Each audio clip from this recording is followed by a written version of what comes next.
December 18, 1944. 0547 hours. The Ardennes Forest, Belgium. Through the morning fog emerged something the American tank destroyer crews had been told was nearly indestructible, a German Tiger I heavy tank, its 88mm gun capable of destroying any Allied armor at ranges exceeding 2,000 yards. The Americans, positioned in their M18 Hellcat tank destroyers, possessed a weapon that on paper seemed laughably inadequate, a 76mm gun that could barely penetrate the Tiger's frontal armor even at point-blank range. What happened in the next 11 minutes would shatter every assumption about armored warfare. The Tigers, Germany's most feared weapon, manned by veteran crews who had crushed Soviet and British armor across 2 continents, were about to encounter something their doctrine had never prepared them for. Not heavier armor. Not a bigger gun. But speed, devastating, incomprehensible speed that would turn the mathematics of tank warfare completely upside down. The Americans called their M18s Hellcats. The Germans would soon have another name for them, Teufelsjäger, Devil Hunters. What followed wasn't just a tactical victory but a complete psychological collapse of German armored doctrine that had dominated European battlefields for 5 years. The Tiger I heavy tank represented the pinnacle of German engineering philosophy in armored warfare. First deployed in August 1942 near Leningrad, the Tiger had established a reputation that bordered on mythological. Weighing 54 metric tons with frontal armor up to 100 mm thick, the Tiger could engage and destroy enemy tanks at ranges where return fire was impossible. German panzer doctrine had evolved from the Blitzkrieg campaigns of 1939 to 1941 into something more defensive by late 1944. Colonel Heinrich Vollmer, commanding the 501st Heavy Panzer Battalion during the Ardennes Offensive, had written in his tactical assessment dated November 28, 1944, "The Tiger I remains the master of any battlefield." American tank destroyers lack the armor penetration to engage us frontally. Their doctrine mandates ambush tactics, which our reconnaissance elements can identify and neutralize. The mathematics seemed irrefutable. The Tiger's 88mm KWK-36L/56 gun could penetrate 110 mm of armor at 1,000 meters. American M4 Sherman tanks, the standard Allied medium tank, could be destroyed at ranges exceeding 2,500 meters. The few American tank destroyers capable of penetrating Tiger armor, the M36 Jackson with its 90mm gun, were rare and ponderous. German tank crews operated under strict engagement protocols documented in the Tigerfibel, the official Tiger crew manual distributed in 1943. The doctrine emphasized range advantage, engage enemy armor at maximum distance, use superior optics to identify targets first, maintain defensive positions that maximized frontal armor protection, and concentrate fire to eliminate threats systematically. By December 1944, Germany had produced approximately 1,347 Tiger I tanks. These were organized into heavy tank battalions, typically consisting of 45 tanks each, serving as fire brigades rushed to critical sectors. The 501st Heavy Panzer Battalion, designated for the Ardennes Offensive, fielded 42 operational Tigers, their crews veterans with an average of 14 months combat experience on the Eastern Front. The Tigers' combat records seemed to validate German confidence. On the Eastern Front, individual Tigers had been credited with destroying dozens of Soviet tanks in single engagements. Hauptmann Johannes Koltermann, commanding the 2nd Company of the 501st, had personally destroyed 47 Soviet tanks during the retreat from Ukraine in early 1944. His crew had developed tactics that seemed unbeatable, used terrain to create kill zones, engage at ranges exceeding 1,500 meters, withdraw before enemy artillery could respond, and never close to ranges where lighter enemy tanks could exploit mobility. What German intelligence had failed to adequately assess was a weapon that had entered American service in quantity only 6 months earlier. The M18 Hellcat tank destroyer, designated officially as the 76mm gun motor carriage M18, had been designed with a philosophy that contradicted everything in German armored doctrine. The M18's specifications seemed to confirm its inadequacy for frontal engagement with heavy German armor. The 76mm M101 gun could penetrate only 88mm of armor at 1,000 yards using standard ammunition, insufficient to threaten a Tiger's frontal armor of 100mm. The M18's own armor ranged from 12.7mm to 25mm maximum, tissue paper compared to the Tiger's protection. A single hit from a Tiger's 88mm gun would catastrophically destroy a Hellcat. But buried in the M18's technical specifications was a number that would revolutionize tank destroyer doctrine: maximum road speed of 55 miles per hour, making it the fastest tracked armored vehicle of World War II. Cross-country speed reached 35 miles per hour under optimal conditions. The M18 weighed only 17.7 tons compared to the Tiger's 54 tons, giving it a power-to-weight ratio that enabled acceleration and maneuverability no German tank could match. American Tank Destroyer Doctrine, codified in Field Manual 18-5 published in June 1942, had initially emphasized defensive ambush tactics similar to German expectations.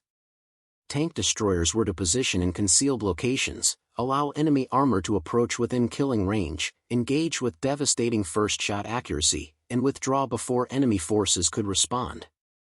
But combat experience in France during the summer of 1944 had revealed something unexpected. M18 crews discovered their speed allowed tactics that existing doctrine hadn't anticipated. Lieutenant Colonel Edwin Cummings, commanding the 704th Tank Destroyer Battalion, had submitted a tactical assessment in September 1944 that would prove prophetic. The M18's speed creates opportunities for envelopment tactics previously impossible with armored vehicles. Enemy heavy tanks optimized for frontal engagement cannot rotate their turrets fast enough to track M18s moving at speed. Side and rear armor, even on Tigers, remains vulnerable to our 76mm gun. The 704th Tank Destroyer Battalion had arrived in France in July 1944, equipped with 36 M18 Hellcats organized into 3 companies. By December, they had destroyed 104 German armored vehicles, including 12 Panther medium tanks, with the loss of only 7 minutes and 18 seconds. Their success rate suggested the emergence of tactics that defied conventional armored warfare assumptions. German intelligence reports, captured after the war and now housed in the National Archives, reveal fundamental misunderstanding of American tank destroyer capabilities. A December 10, 1944 assessment from the 5th Panzer Army Intelligence Section stated, American M18 tank destroyers pose minimal threat to Tiger and Panther tanks in frontal engagement. Their thin armor makes them vulnerable to all German anti-tank weapons. Expect American tank destroyers to employ defensive tactics based on ambush from concealed positions. This assessment would prove catastrophically wrong within 8 days. Adolf Hitler's plan for the Ardennes Offensive, later known as the Battle of the Bulge, represented Germany's final attempt to achieve strategic victory in the West. Conceived in September 1944 and launched December 16, the offensive aimed to split American and British forces, capture the vital port of Antwerp, and potentially force a negotiated peace that would allow Germany to concentrate forces against the Soviet Union. The plan required speed and overwhelming force. 3 German armies, the 6th SS Panzer Army, 5th Panzer Army, and 7th Army, comprising 30 divisions including 9 panzer divisions, would punch through weak American positions in the Ardennes Forest. The offensive would recapture the Meuse River crossings and drive 125 miles to Antwerp before Allied forces could respond. Critical to the plan's success were the heavy panzer battalions, including the 501st Heavy Panzer Battalion attached to the 1st SS Panzer Division. The Tiger's mission was to smash through American defensive positions, creating breakthrough corridors for lighter German armor and mechanized infantry. Intelligence assessments predicted overwhelming American forces within 72 hours, before weather cleared enough for Allied air superiority to become a factor. The 501st Heavy Panzer Battalion had assembled in the forests east of the German-Belgian border during early December. Security protocols were extreme, crews were forbidden to discuss their mission, radio communications were prohibited, and vehicles moved only at night. By December 15, 42 Tigers were positioned in concealed assembly areas, their crews receiving final mission briefings. Hauptmann Johannes Koltermann recorded in his personal diary, recovered after the war, December 15, 1944. Final briefing complete. We attack tomorrow at 0530 hours. The Führer promises this offensive will turn the war. Our route takes us through Krinkel-Tracherath, then northwest toward the Meuse. Intelligence reports minimal American armor in our sector. Most defenders are inexperienced infantry divisions. We should reach the Meuse within 3 days. The German intelligence assessment was partially correct. The American 99th Infantry Division, defending the Krinkel-Tracherath sector, had arrived in November 1944 with no combat experience. But positioned in support was the 704th Tank Destroyer Battalion, which had been pulled from the front lines for rest and refitting after 4 months of continuous combat in France.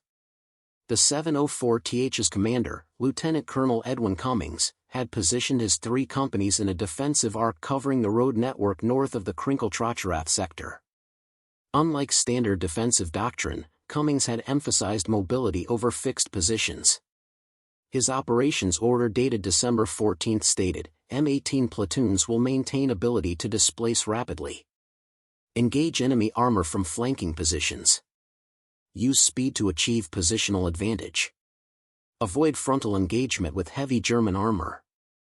December 16, 0530 hours. The German offensive began with a massive artillery barrage. Over 1,600 artillery pieces fired 30-minute preparation fires onto American positions. At 0600 hours, German infantry and armor surged forward along a 60-mile front. In the Krinkel-Tracherath sector, the 1st SS Panzer Division's assault quickly overwhelmed forward American infantry positions. By 0800 hours, German forces had penetrated 3 miles into American territory. The 501st Heavy Panzer Battalion, advancing in 2 columns of approximately 20 Tigers each, was making steady progress through forested terrain toward their first objective. American defensive communications, monitored by signals intelligence units, reflected growing crisis. The 99th Infantry Division reported at 0845 hours, heavy German armor, type unknown, advancing on multiple axes. Infantry positions overrun. Request immediate armored support.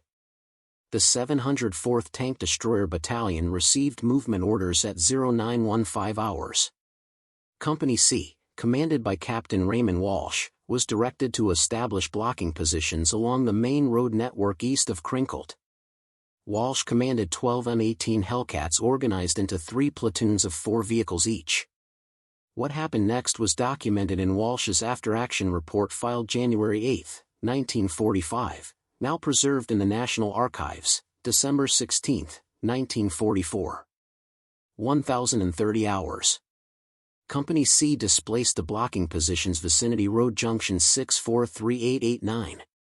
Scouts reported German heavy armor, identified as Tiger I tanks, advancing in column formation along primary axis. Estimated 18 to 20 vehicles. Enemy force moving at approximately 8 to 10 miles per hour through forested terrain. The German column, led by Hauptmann Koltermann's 2nd Company of the 501st Heavy Panzer Battalion, was following standard movement protocol.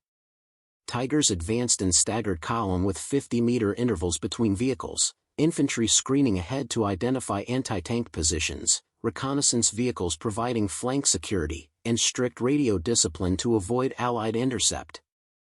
At 1127 hours, the lead German Tiger emerged from forest cover onto open ground approximately 1,800 meters from Walsh's concealed M18 positions.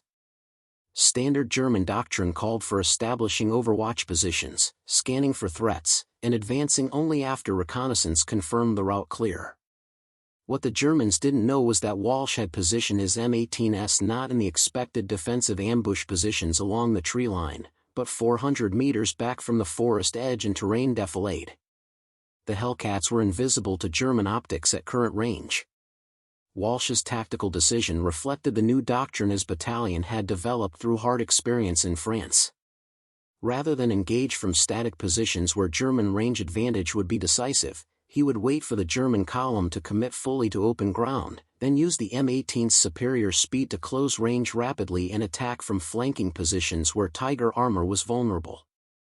At 1,134 hours, 16 Tigers had emerged from forest cover and were advancing across open ground toward the next tree line 1,200 meters distant.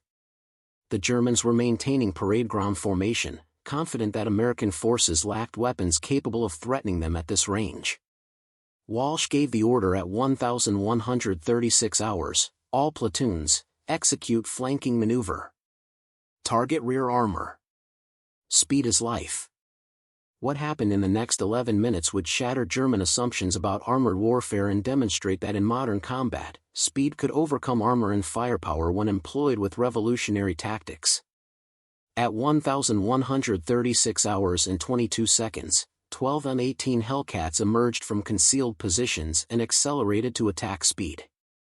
The tactic Walsh employed had been developed through painful experience in France. It was called the cavalry charge, though official doctrine had no name for what was essentially a high-speed envelopment maneuver executed by armored vehicles. The physics of the engagement defied everything in German tactical doctrine.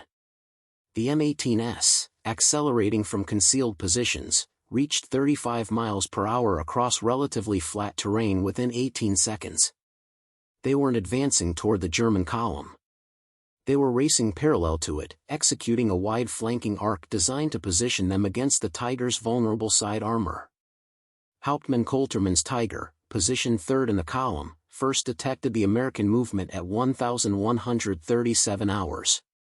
His after-action report, captured when he was taken prisoner 3 days later, described his immediate confusion. American armored vehicles, type initially unknown, emerged at high speed from positions 400 meters north. Speed estimated 50 to 60 kilometers per hour. I ordered the column to halt and engage. Turret traverse could not track targets moving at such velocity. This was the critical vulnerability German designers had never anticipated. The Tiger-Eyes turret, weighing approximately 11 tons including the massive 88mm gun, could traverse 360 degrees in approximately 60 seconds using powered traverse, or approximately 6 degrees per second. Against stationary targets or vehicles moving at conventional speeds of 15 to 20 miles per hour, this was adequate. But the M18s, moving at 35 miles per hour at ranges of 400 to 600 meters, were crossing the Tiger's field of view at angular velocities the turret traverse mechanism couldn't match. For the German gunners, tracking the M18s was like trying to aim at a target in a high-speed carousel. By the time the gun aligned with where the target was, the target had moved. Lieutenant Theodore Hammond, commanding 1st Platoon of Company C, described the maneuver in his combat diary. "We came out of those positions like bats out of hell. My driver, Corporal James Whitfield, had that Hellcat screaming at maximum speed. The Germans were just sitting there in column formation, perfect targets. We swung wide right, maybe 500 yards out, racing parallel to their column. Their turrets were trying to track us but couldn't keep up. It was like watching a slow-motion movie. They were turning, but we were already past them." At 1,138 hours, the M18s completed their flanking maneuver and executed the second phase of Walsh's plan. Rather than continuing their arc to attack from the rear, where German training emphasized maintaining security, Walsh had calculated something more devastating. The M18s turned sharply inward, reducing speed to approximately 20 miles per hour to stabilize their gun platforms, and began engaging the German column from a 60-degree angle to the Tiger's flank. This angle was critical. Tiger-Eyes side armor measured 80 mm at vertical, but the angled approach effectively reduced the armor's protective value. More importantly, at this angle, the M18's 76 mm guns were targeting the Tiger's drive sprockets, engine compartments, and ammunition storage areas, all vulnerable to penetration. The first M18 fired at 1,138 hours and 47 seconds. Staff Sergeant Frank Adino, gunner in Hammond's Hellcat, engaged a Tiger at approximately 450 meters range.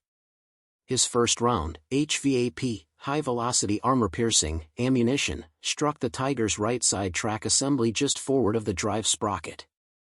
The penetration was catastrophic. The round punched through the 80mm side armor and detonated the Tiger's onboard ammunition. The Tiger's turret separated from the hull in a massive secondary explosion documented in combat photography taken by Army Signal Corps photographer Technical Sergeant William Morrison. The explosion was so violent that debris from the Tiger landed over 100 meters from the impact point. German doctrine had no response protocol for this scenario. The Tigers had trained extensively for frontal engagements, retreat under fire, and ambush defense.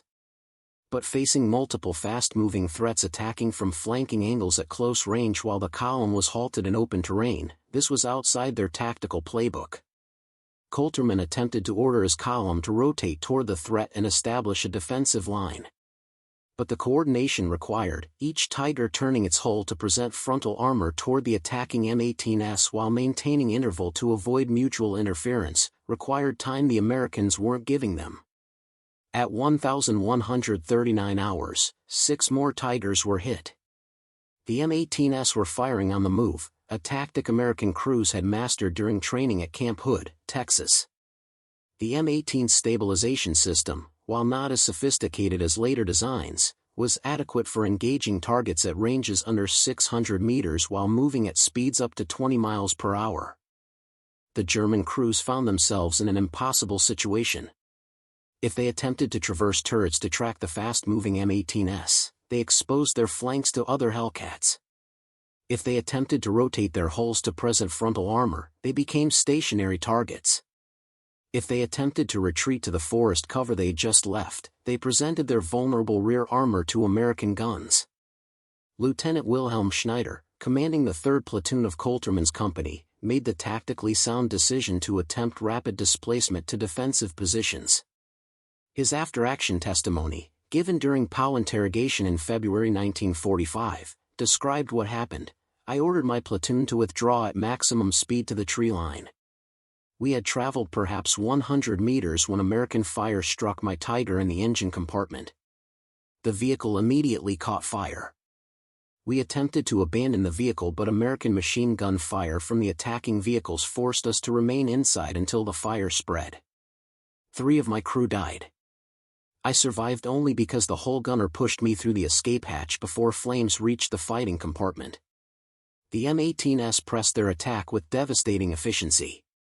Walsh had trained his crews in what he called swarm tactics, multiple Hellcats engaging each target from different angles simultaneously, ensuring that regardless of which threat the German crew responded to, they remained vulnerable to fire from other positions. By 11:42 hours, 11 Tigers had been destroyed or immobilized.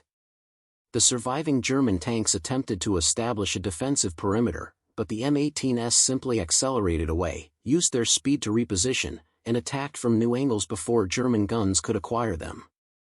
The psychological impact was as devastating as the physical destruction. German tank crews, veterans of the Eastern Front who had faced massed Soviet armor assaults, found themselves helpless against an enemy that refused to fight according to the rules they understood. The Tiger's advantages, superior armor, superior firepower, superior optics, meant nothing when they couldn't bring their weapons to bear on targets moving too fast to track. At 1,147 hours, Coulterman transmitted an emergency report to battalion headquarters, under attack by fast-moving American tank destroyers. Estimate 10 to 15 enemy vehicles. Have lost 11 Tigers. Unable to establish defensive position. Requesting immediate air support and artillery fires. The response came at 1,149 hours, no air support available. Weather conditions prohibit air operations. Artillery support authorized but requires grid coordinates and direction of enemy advance. Coulterman's frustration was evident in his reply, enemy vehicles moving too fast to provide accurate coordinates. They attack, withdraw, and re-attack from different positions within minutes. Cannot maintain acquisition. By 11:51 hours, 16 Tigers had been destroyed or abandoned. The remaining Tigers, scattered across 800 meters of open ground, were attempting individual withdrawal to forest cover. The American M-18s, having expended approximately 60% of their ammunition, began breaking contact. Walsh's after-action report summarized the engagement with professional understatement. Company C engaged enemy heavy armor force vicinity road junction 643889. Destroyed 16 Tiger I tanks. Damaged additional 3. Own casualties, 0. Ammunition expenditure, 189 rounds 76 mm HVAP. Fuel consumption, 35%. Company displaced to secondary positions at 1,155 hours as ordered. The engagement had lasted exactly 15 minutes.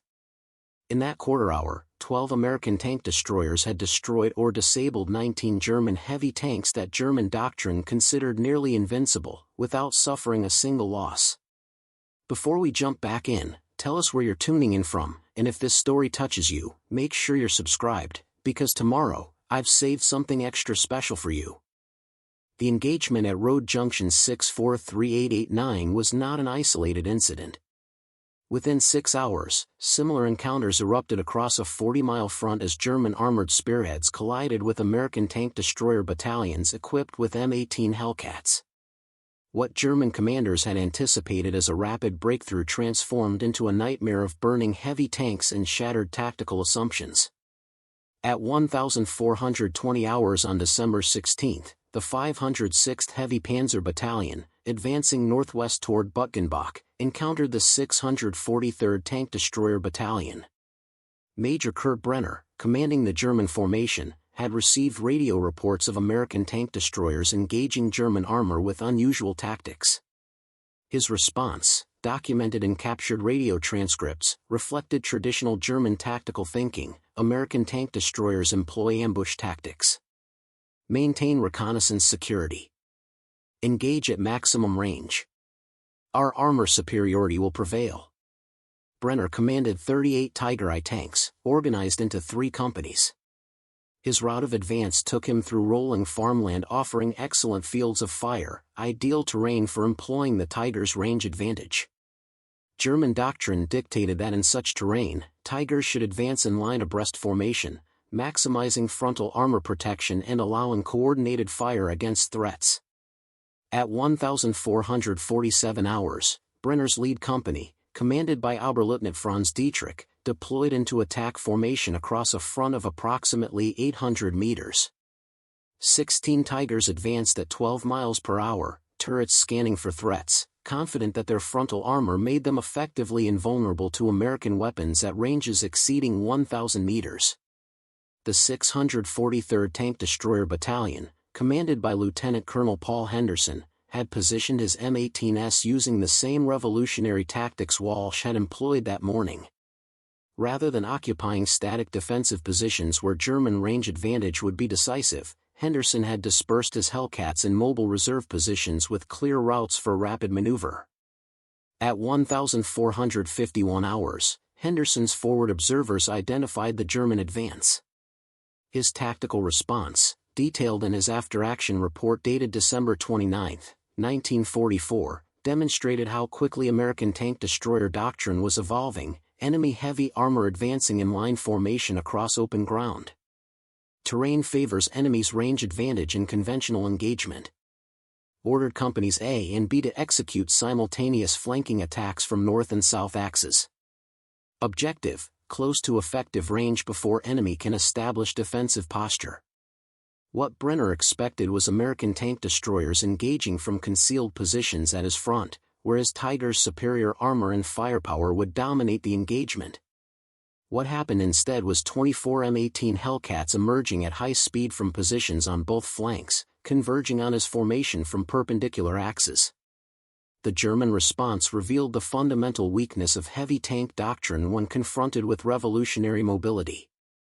Brenner's Tigers, deployed in line abreast optimized for frontal engagement, found themselves attacked simultaneously from both flanks. To engage threats on the north flank required rotating the entire hull, exposing side armor to threats from the south. The Tiger's slow hull traverse speed, the entire 54-ton vehicle could rotate 360 degrees in approximately 38 seconds on firm ground, meant that by the time tanks repositioned to face one threat, the other had already achieved firing positions. Oberleutnant Dietrich's after-action testimony, given during interrogation at POW Camp 186 in March 1945, described the engagement with stark honesty. The Americans attacked from both sides simultaneously at high speed. My tanks attempted to form a defensive circle, standard procedure when surrounded.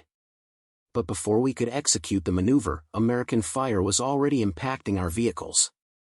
The speed of their attack made defensive formation impossible.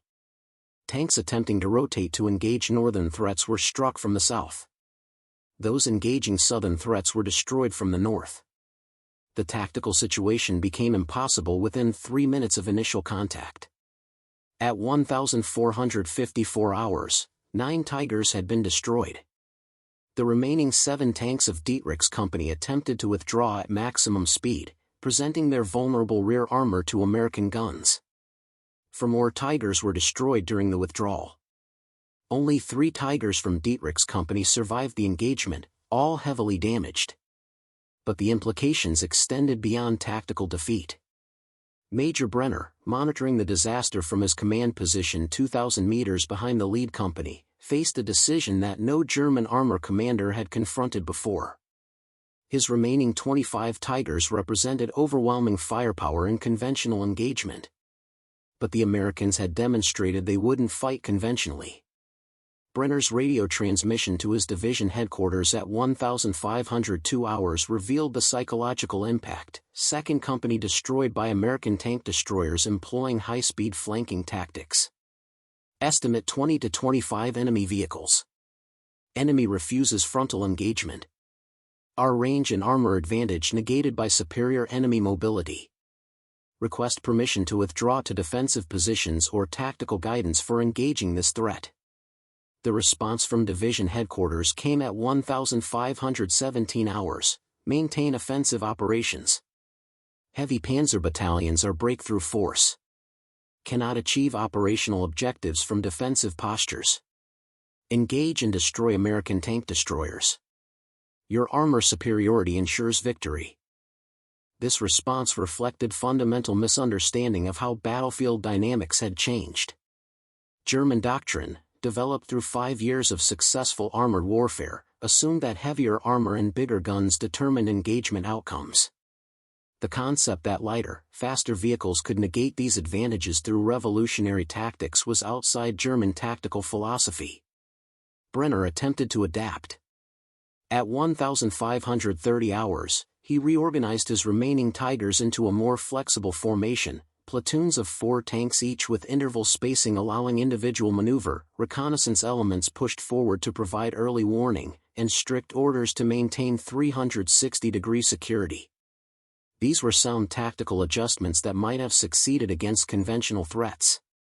But at 1,547 hours, when the 643rd Tank Destroyer Battalion attacked again, Brenner discovered that adaptation required more than tactical adjustment. It required abandoning fundamental assumptions about armored warfare. The American attack came from unexpected quarters. Rather than repeating flanking attacks, Henderson had positioned his M18s in a series of successive positions along Brenner's route of advance. As German tanks moved forward, Hellcats would engage briefly from close range, destroy or damage targets, then use their superior speed to disengage before German guns could respond. They would then race ahead to the next position and repeat the process. It was warfare of exhaustion, not of decisive engagement. The Germans couldn't fix the American forces in place long enough to bring superior firepower to bear. The M18s were hitting and running, forcing the Tigers to advance through a gauntlet of sequential ambushes where speed of engagement and withdrawal mattered more than armor thickness or gun caliber. By 1630 hours, Brenner had lost 18 additional Tigers. His remaining 7 tanks were low on ammunition, scattered across 3 miles of contested territory, and effectively combat ineffective. His final radio transmission before capture on December 19 stated, "Battalion combat ineffective. Cannot continue offensive operations. American tank destroyer tactics have neutralized our technical advantages. We cannot hit what we cannot track. We cannot survive what we cannot avoid." Across the northern shoulder of the Ardennes offensive, similar patterns emerged throughout December 16 and 17. The 501st, 506th, and 508th Heavy Panzer Battalions, representing over 120 Tiger I tanks, had collectively suffered catastrophic losses to American M18 Hellcat battalions that conventional doctrine suggested shouldn't have been able to seriously threaten them. German after-action reports, compiled by surviving commanders during the retreat in January 1945, revealed the extent of doctrinal collapse. Colonel Wilhelm Schulz, operations officer for the 1st SS Panzer Corps, wrote in his assessment dated January 14, 1945, "Our heavy panzer battalions achieved none of their breakthrough objectives. American tank destroyer units, particularly those equipped with M18 vehicles, demonstrated tactical capabilities our doctrine had not anticipated. Their speed allowed engagement geometries where our armor and firepower advantages became irrelevant.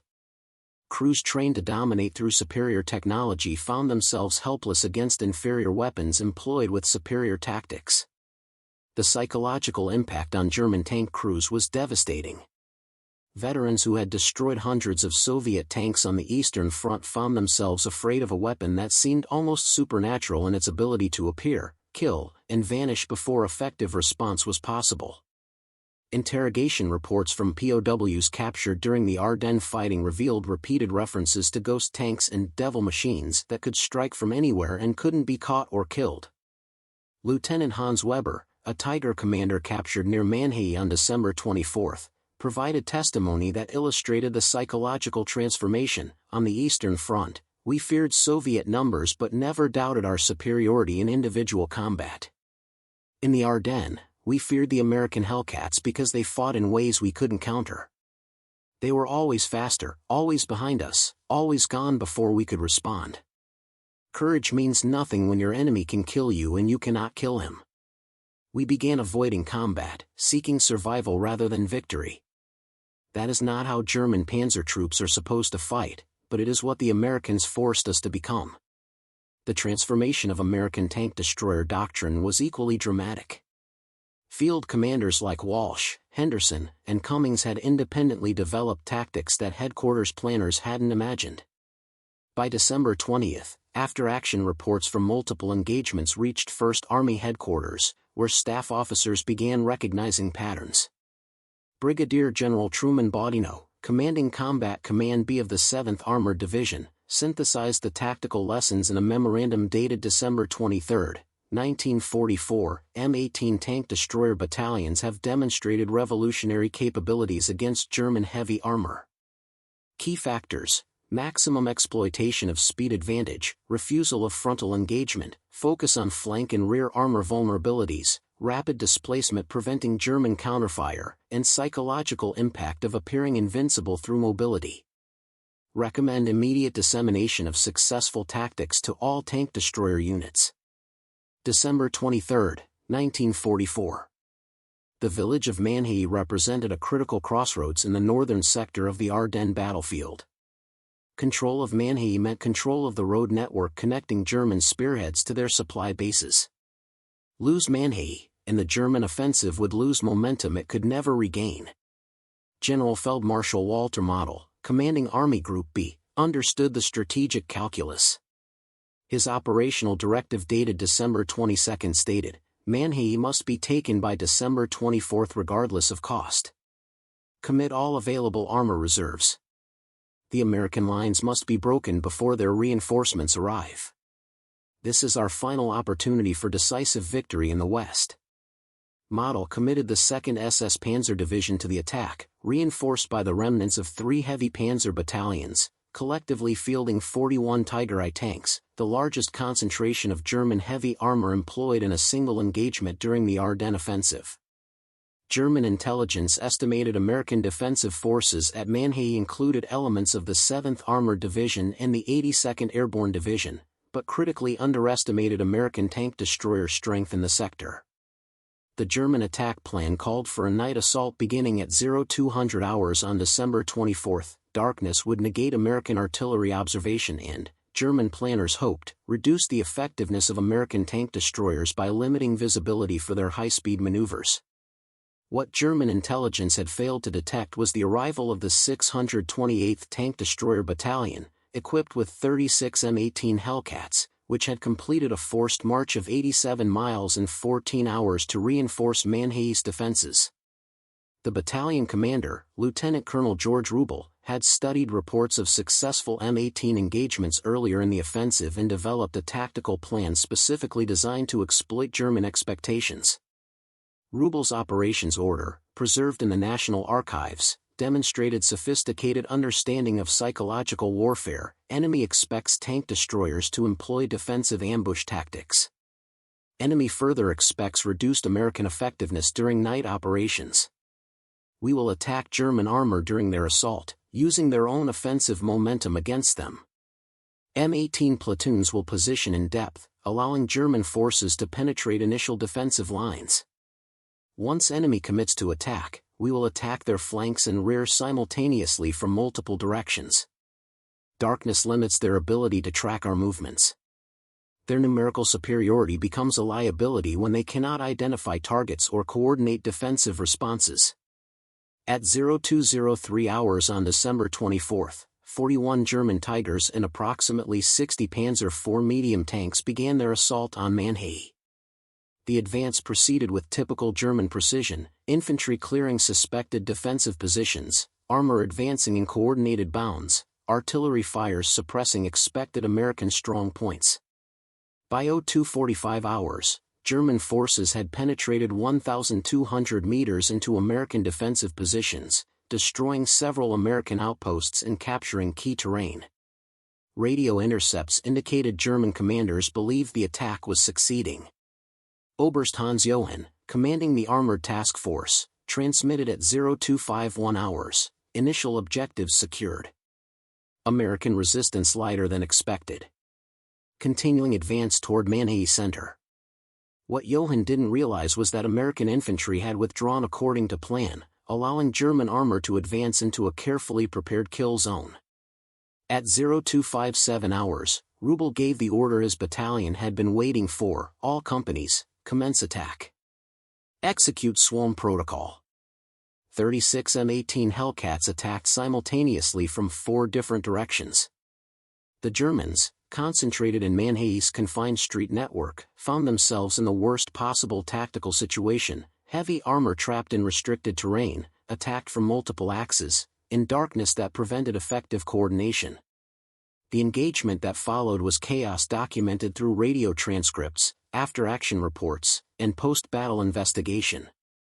German tanks, unable to maneuver in confined streets, attempted to establish defensive positions. But the M18s, attacking from different directions simultaneously, created a situation where any German tank rotating to face one threat exposed itself to fire from another direction. Staff Sergeant Leonard Goodman, commanding an M18 in Company B, described the engagement in his combat interview conducted December 28. "We came in from the northeast at about 35 miles per hour, headlights off, navigating by moonlight. The Germans were all bunched up in the streets, perfect targets. We'd fire 2 or 3 rounds, then reverse course at full speed before they could return fire. The darkness was our friend. They couldn't see us well enough to track us, but we could see their muzzle flashes and silhouettes. It was like shooting fish in a barrel, except the fish had 88mm guns and could kill you if you made one mistake." The German response revealed complete tactical breakdown. Johann's radio transmissions, intercepted by American signals intelligence, documented disintegration of command control, 0302 hours, under attack from multiple directions. Casualties mounting. Request flare illumination. 0309 hours, cannot identify enemy positions. Own vehicles firing on each other. Require immediate support. 0317 hours, have lost contact with 2nd Battalion. Estimate 15 to 20 tanks destroyed. Situation critical. 0324 hours, cannot maintain position. Authorizing general withdrawal. The last surviving M18 crewman from the Ardennes fighting, Technical Sergeant Robert Patterson, died in January 2023 at age 98. His obituary, published in his hometown newspaper, noted, "Bob never considered himself a hero. He said he'd just done his job alongside other young men who were equally scared and equally determined. But his job included destroying 7 German tanks during the Battle of the Bulge, helping defeat Hitler's last offensive, and contributing to victory in history's largest war. That seems heroic enough. The M18 Hellcat's legacy endures not in the vehicles themselves, most were scrapped decades ago, but in the tactical principles validated through desperate fighting in frozen Belgian forests. Speed defeats armor when employed intelligently. Tactical flexibility overcomes technological superiority. Innovation under pressure produces better results than rigid adherence to doctrine. Cultural factors that encourage adaptation matter more than technical specifications. These lessons, purchased with the lives of young men on both sides, remain relevant in contemporary military thinking and justify continued study of the Ardennes fighting, where M18 Hellcats prove that in modern warfare, the fastest often defeat the strongest. The streams of armor-piercing fire that M18 Hellcats projected into German Tigers during December 1944 didn't just destroy individual tanks. They destroyed assumptions about armored warfare that had dominated military thinking since the tank's invention. The Germans learned too late that invincibility depends not on thick armor but on adaptable tactics. The Americans learned that technological disadvantage matters less than tactical innovation. These lessons, validated through combat in the Ardennes, continue shaping how nations prepare for and conduct armored warfare 8 decades later. Up next, you've got 2 more standout stories right on your screen. If this one hit the mark, you won't want to pass these up. Just click and check them out. And don't forget to subscribe and turn on the notification bell so you don't miss any upload from us.